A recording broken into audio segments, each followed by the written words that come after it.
Bonjour, bienvenue dans cette nouvelle émission Quoi de neuf. Aujourd'hui, je reçois Mme Valérie Vertal-Loriot, secrétaire académique du SNES FSU, qui vient nous parler de la visite du ministre de l'Éducation nationale, M. Pape Ndiaye, qui était dans nos eaux la semaine dernière. Bonjour Mme Loriot. Bonjour. Ça va bien? Bonjour Emmanuel, ça va très bien, il n'y a pas de souci, j'ai travaillé, ça va.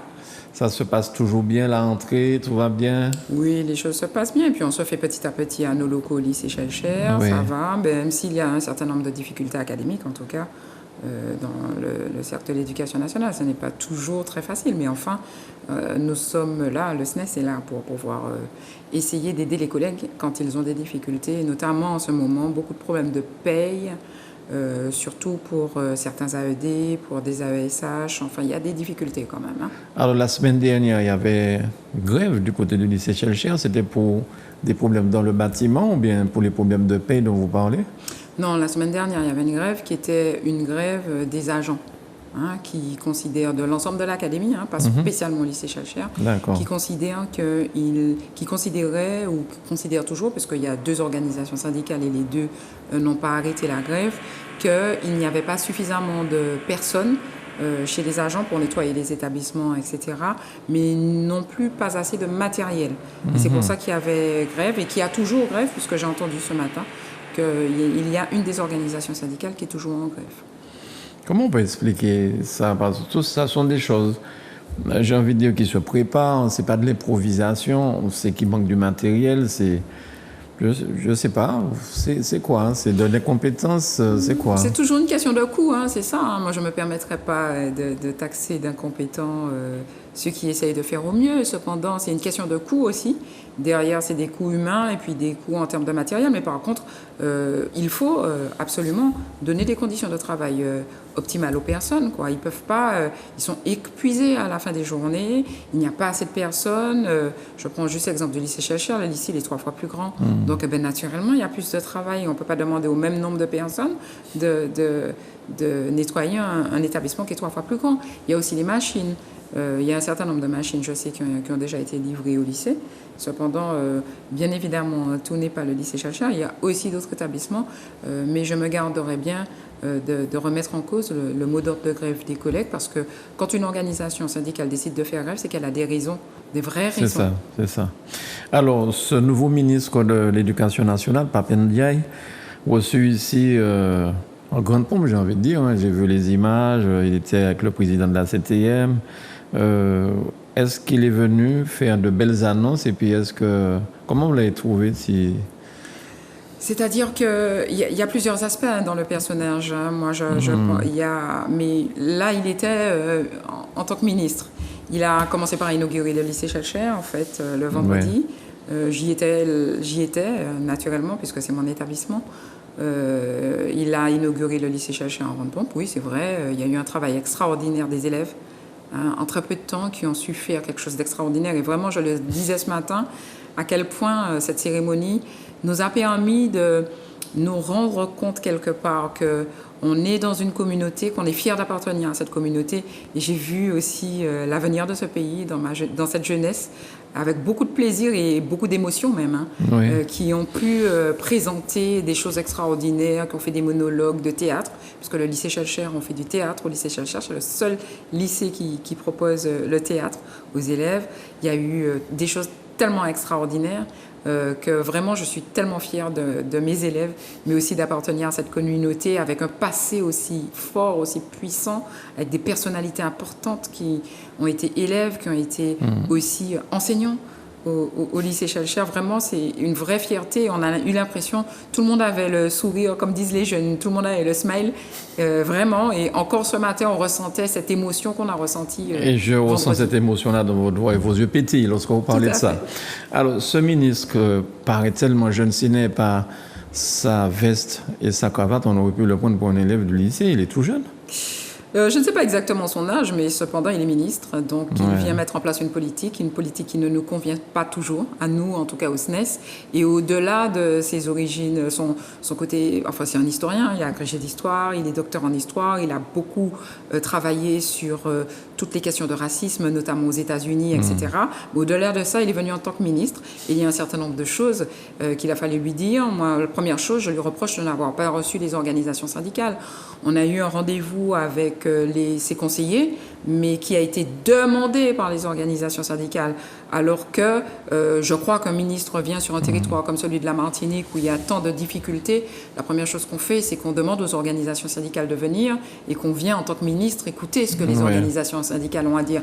C'est un premier gros reproche. Quand je l'entends sur une chaîne concurrente à la vôtre dire qu'il a reçu les organisations syndicales, ce n'est pas la même chose quand on est reçu et quand on demande à être reçu. Ce n'est pas exactement la même chose. Donc il ne faut pas jouer sur les mots, il faut dire la vérité. Ce n'était pas prévu dans son programme et c'est nous qui avons poussé pour demander des audiences, même si ça a été fait de manière aussi assez bizarre. Mais enfin, première chose, pas de réponse non plus à tous nos questionnements, notamment sur les néo-titulaires. On n'a pas eu de réponse sur toutes ces difficultés que l'on rencontre. Il y a vraiment des choses qu'il faut... À un moment, il faudra être au-delà du constat en Martinique. On fait beaucoup de constats, on est tous capables de faire des constats, mais jamais on trouve des solutions. Donc il faut, je crois, aussi écouter les personnes du terrain. Les personnes du terrain, c'est nous. Les techniciens aussi, parce que dans une organisation syndicale, il y a beaucoup de techniciens qui savent exactement de quoi ils parlent quand ils parlent de mouvement. J'étais accompagnée notamment de la commissaire paritaire nationale du SNES, qui connaît parfaitement toutes les questions de mouvement, de CIMM, des 1000 points, etc. Je crois qu'à un moment, il faudra trouver des solutions et ne pas être seulement dans des constats et ne pas faire des visites qui ne sont que des vitrines de communication. Alors, nous avons reçu ici M. Coppel, qui est un syndicaliste de la police nationale, et qui disait que lorsque M. Darmanin était ici dernièrement, il disait, peut-être sur un média, qu'il avait reçu les formations syndicales, et il disait il s'inscrit en faux, ils n'ont pas été reçus.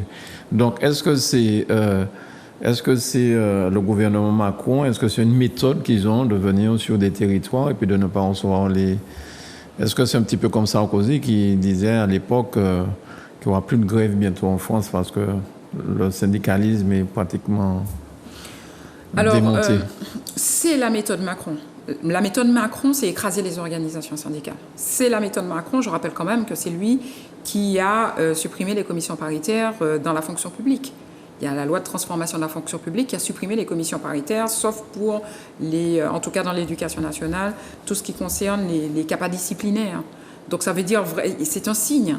C'est un signe aussi de désamour de la démocratie. Les commissions paritaires sont un haut lieu de démocratie où on peut faire remonter les erreurs de l'administration. Et il faut bien se le dire, il y a énormément d'erreurs de l'administration dans les opérations de gestion. Donc on est là, normalement, on était là, les organisations syndicales, pour gérer les erreurs. Naturellement, il n'est pas question de pointer du doigt les professionnels de l'administration. Cependant, il y a des erreurs et en confrontant les documents, regardant ensemble, en ayant un œil différent, on peut faire remonter les erreurs et donc les injustices derrière qui sont dues à ces erreurs. Donc aujourd'hui, avec la loi de transformation de la fonction publique, ça n'existe plus. Donc c'est le système Macron, j'ai envie de dire, que de mépriser les organisations syndicales. Mais comment ça a pu passer comme ça en douce? C'est pas passé en douce, on a fait beaucoup de grèves, mais il ne faut pas oublier non plus que M. Macron, lors de son premier mandat, avait la majorité à l'Assemblée nationale, et qu'on est tous dépendants de ça. Mais on a fait beaucoup de bruit, on a hurlé, les collègues ne nous ont pas toujours suivis, ça c'est vrai aussi. Peut-être qu'on a mal expliqué les choses, peut-être qu'il y a aussi des choses que l'on n'a pas faites suffisamment, mais en tout cas, aujourd'hui, tout le monde sait la difficulté que l'on a de remettre en cause l'administration dans ses erreurs. Mais sachant qu'il ne peut pas se représenter pour un troisième mandat, vous risquez d'avoir un quinquennat un petit peu plus compliqué peut-être? On verra, même si pour l'instant, en tout cas dans l'éducation nationale, on a de mauvais signaux. On a de mauvais signaux. Je pense par exemple aux spécialités où toutes les organisations syndicales confondues, tant d'enseignants que de chefs d'établissement, toutes demandaient le report des examens de spécialité de mars à juin. Et alors que M. Papendiaï est arrivé avec un discours qui était celui de dire qu'il changeait de méthode par rapport à Blanquer, et on voit qu'il a aussi imposé de faire quand même les examens en mars. Et je l'ai interpellé sur ça lors de sa visite au lycée Chalcher. Ça l'a un peu agacé. Qu'a-t-il répondu? Il a été un petit peu agacé. Il m'a donné un argument qui pour moi est fallacieux. Tout simplement parce qu'il m'a répondu qu'avec les spécialités en juin, on ne peut pas compter Parcoursup, alors que l'année dernière, les spécialités ont été mises en mai et on n'a pas compté Parcoursup. Aucun élève n'est mort. On a réussi quand même à gérer et à tenir la baraque, si je peux m'exprimer ainsi. Donc voilà, pour moi, ce n'est pas un argument valable puisqu'on a déjà cette expérience-là. Mais bon, voilà, c'est mon rôle en tant que syndicaliste de piquer aussi. Et bien sûr, il a botté un touche sur d'autres demandes que vous aviez, non? Et nous avions une demande concernant toujours ces spécialités et cette mise en place de réseaux avec des établissements plutôt proches les uns des autres. Enfin, je dis plutôt, à l'époque où le lycée Chalcher était encore à Gaillard et à Bellevue, on était carrément proches. Mais aujourd'hui, on ne l'est plus et il faut organiser un transport pour que les élèves puissent aller dans un autre établissement suivre une spécialité. Et c'est ce qui pose un vrai problème. Et je pense par exemple à Cajou et François qui sont dans le même réseau. Donc ça veut dire qu'il faut organiser un transport. Et je lui ai fait remonter cette difficulté et ces problèmes que ça pose en termes d'emploi du temps, en termes de conditions de service aussi pour les collègues. Il semble, en fait, il l'a dit face à moi et face à Madame la rectrice, puisqu'il s'agissait d'une espèce d'échange avec Madame la rectrice et Monsieur le ministre. Il a dit tout de go, si ça ne marche pas, on ne fait pas. Il faut savoir il y a 2 académies en France qui ont un réseau, c'est Aix-Marseille et la Martinique. Ça ne marche pas en Martinique. Je ne sais pas pour l'académie d'Aix-Marseille, mais en tout cas, ça ne marche pas en Martinique. Donc j'ai espoir, face à la parole du ministre, que Madame la rectrice va supprimer cette affaire de réseau parce que c'est un vrai problème. D'accord. Et concernant le personnel manquant, comment il a abordé la question? La situation n'est pas exactement la même qu'au niveau de la France hexagonale en Martinique. Pour les personnels manquants devant les classes, moi je pense aux enseignants qui pourraient manquer. Il y a un petit peu moins ces difficultés-là. Ils ont supprimé tellement de postes aussi. Ils ont réduit tellement le nombre de classes qu'à un moment, on arrive à enseigner. Je crois qu'au côté personnel manquant, naturellement, il y a toujours à des endroits des gens qui manquent, mais c'est moins flagrant que les difficultés qu'on a entendues, en tout cas en septembre, en France hexagonale. Et la dernière fois que vous nous avez fait l'honneur de venir ici, vous accompagniez on les appelait les surveillants à l'époque. Les AED. Les AED. Les aides-éducateurs. Est-ce que ça a évolué un petit peu pour eux depuis? Alors depuis, oui, on a continué à agir et on continue au quotidien à agir parce que tous les problèmes de contrat qu'ils avaient qui n'étaient pas signés en passe d'être réglés. Parce qu'on a fait plusieurs courriers, on a appelé et là, on nous a expliqué les difficultés techniques, mais à la limite, j'ai envie de dire, les difficultés techniques ne nous regardent pas. La législation dit que à la première minute de travail, on doit signer un contrat pour travailler et pour être protégé. Donc c'est le contrat qui protège. Donc en tout cas, ce sont des choses qui pour beaucoup sont réglées, même s'il y a encore quelques petites difficultés. Mais on continue naturellement à agir avec les AED parce que ils ont aussi des choses à dire. Ils ont aussi, on a aussi amélioré leurs conditions de service. Ce n'est pas si simple. Alors cette histoire de Covid est peut-être derrière nous, quoi qu'encore on en parle. Vous reprenez, j'ai envie de dire, une normalisation peut-être de la méthode pour enseigner. Comment ça se passe ce début d'année? En tout cas, c'est un grand plaisir de voir les élèves déjà, même si, bien sûr, on a toujours un peu de crainte et on fait toujours aussi de la pédagogie sur le Covid. À chaque fois qu'ils arrivent à mon bureau pour me dire quelque chose, puisque les élèves, des fois, ils ont des petites choses à dire, ils ne veulent pas forcément que les camarades entendent, je leur dis toujours 1 mètre, attention, et j'ai toujours mon gel sur ma table pour leur donner pour les mains quand ils ramassent quelque chose, etc. On a l'impression que c'est complètement derrière nous, mais il y a encore des cas, donc il faut toujours continuer à faire attention. Ça, c'est la pédagogie. Hein. Mais c'est vrai que les jeunes, puisque d'ailleurs ils sont jeunes et qu'on a beaucoup dit que ça atteignait beaucoup moins les jeunes et les formes étaient moins graves, ils l'ont beaucoup retenu et j'ai l'impression qu'ils ont complètement oublié. Mais on est là, en tout cas, les adultes, pour leur dire toujours de faire attention, d'essayer d'y penser, de penser aussi à leur famille, parce que c'est de ça dont il s'agit. Il n'y a plus les masques obligatoires. Non, il n'y a plus rien. Il n'y a plus de masque obligatoire, en tout cas. Tout le monde est physiquement en cours. Tout à fait. Tout le monde est physiquement en cours. Il n'y a plus une partie à l'école, une partie chez soi. Non. On est dans des conditions normales. On espère vraiment et on croise les doigts pour que ça continue. Combien de personnes par classe? On a réduit le nombre d'élèves par classe? Non, pas du tout. Moi, je vois au lycée Schellcher, j'ai 34 élèves en terminale. 34? C'est énorme. Oui, c'est énorme. Et à chaque fois, je leur dis, quand ils rentrent dans la salle, j'ai la chance d'avoir une très bonne terminale avec des gamins hyper agréables qui font des trucs extraordinaires. Je sors encore de cours, ils ont fait des trucs, on a fait des exposés, vraiment, c'est extra. Et à chaque fois qu'ils arrivent et qu'ils rentrent dans la salle, je me dis, mais il y en a encore, il y en a encore, il y en a encore. Et puis, ce sont des conditions de travail dégradées. Quand on corrige 34 copies, c'est pas la même chose que quand on en corrige 25. Bien sûr. Donc, il y a des conditions de travail dégradées aussi pour les collègues. Et puis, dans certains établissements, il n'y a pas que le lycée Schellcher. Dans d'autres établissements, on s'est rendu compte que les effectifs par classe avaient plutôt un petit peu augmenté, même si on est en baisse démographique, parce qu'on supprime toujours plus de classes qu'il n'y a d'élèves en moins. Vous auriez souhaité avoir une classe de combien d'élèves pour bien exercer votre travail? En terminale, avec des élèves de ce niveau-là, je dis que si on est à 25, ça va. Hein. 25, 26, ça va encore. 33, c'est beaucoup. Et on n'a pas le temps vraiment de prendre du temps pour certains.